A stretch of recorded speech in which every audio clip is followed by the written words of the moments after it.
Hat Putupai Warisi, Adum Panem Tabiramani. Serial killer so, Nupa Amana Nupi Lady Vane.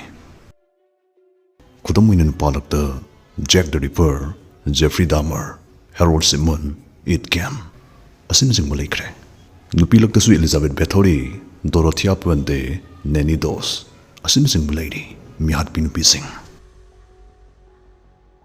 Adubodong Kaligumada, Mihat Pangang Singi Manam Dadi, Tabi Kravra.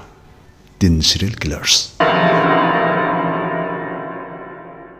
Ngasidi, Matamoy the Minung Simasidam the powder gum, Akivagi Masapang the Mibu Job Hot Kiver, Masagi Jahi Tarani Pani Sodri Angang Kragi, Yoshin no Kudung Tinai with Angang Kragi Madam the Community.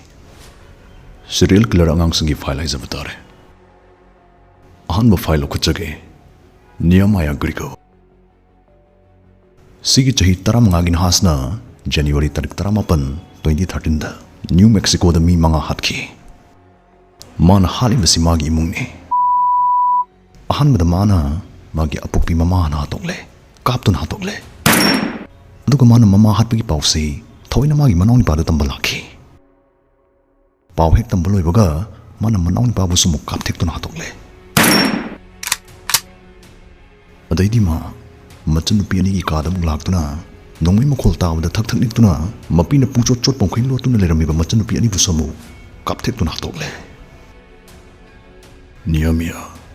Sakum the Sokrim and Tina Pamduna, Mapa Halapang eyes among Lakey. Mapa Halpe Garima collectavos and Tortuna, Mapa was a Kudak to the Mopunsit in Lale. Mastema Mapagi card to Tauduna, Mapuma Bengium the Lord Palaki. Adum Nehemiah, Mitsimak to the police Napagat key. Report Karana Pondorpada, Mana Moi Mungimi Halivasi. Moi Mungsi, light in Dharmadiam Lupsun Maramna. Masima Panipan Pakto Ande, Koibalang Malone things Lihide. Asigum slave and Nehemiah, amongst the Sunday link de Heidi. Lam Hilly Habi Mapanasumasi, my mid Kang the Pangpudapui, doing the Pangpudapui. Poo was the Gimagi cook the soak you could keep live the gi, Magi cook like a keeper of Masuyayana, like I mean of Hunter Pusley. And this will file Kuchage, Saisaku Nakamura. Sigi mi hat pa Japanese angang say, Masin Napang ba mi hat behind Sukane. Manapang Bay Nakamura Masimamampana Tati Taudni Yolaki. And the report Karagi Matungina di Masi, School the Light Defy Heidi.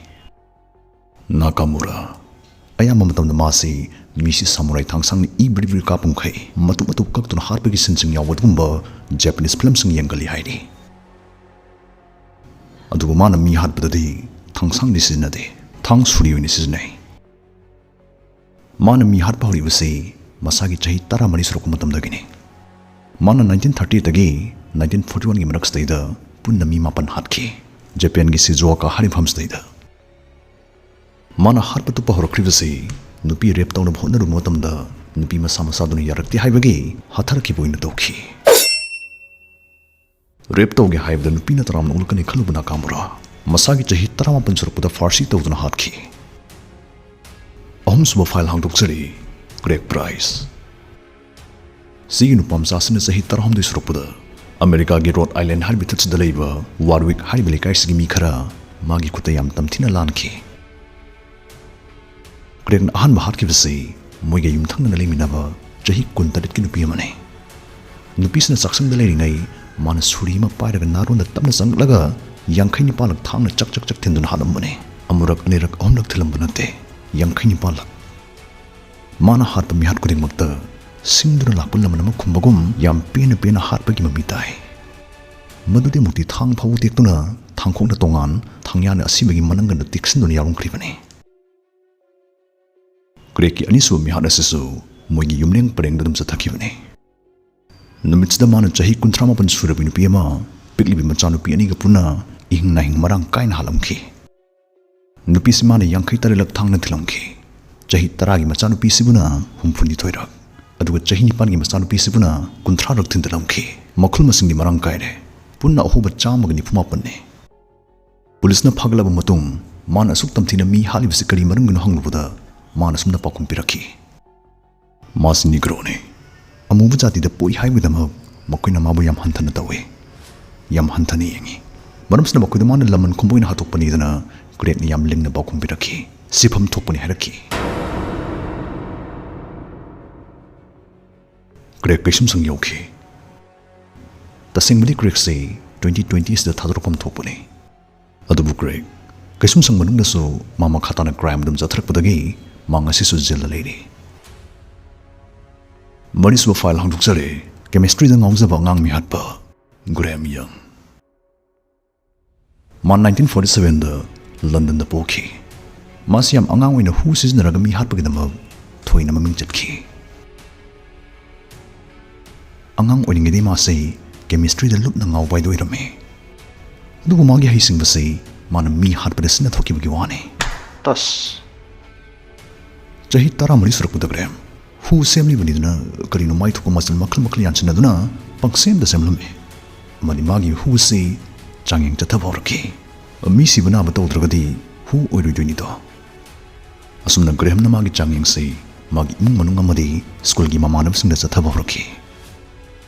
Magi hu yalaba chana thakna ba thak charuba miyoishin yam kanna kanna na ba yaurki.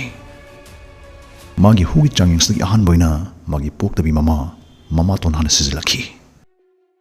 Sibai maram thigalubda sibak changda pami singbidagi sungbadugumba hugi machalama yawidana doctor na hairaki.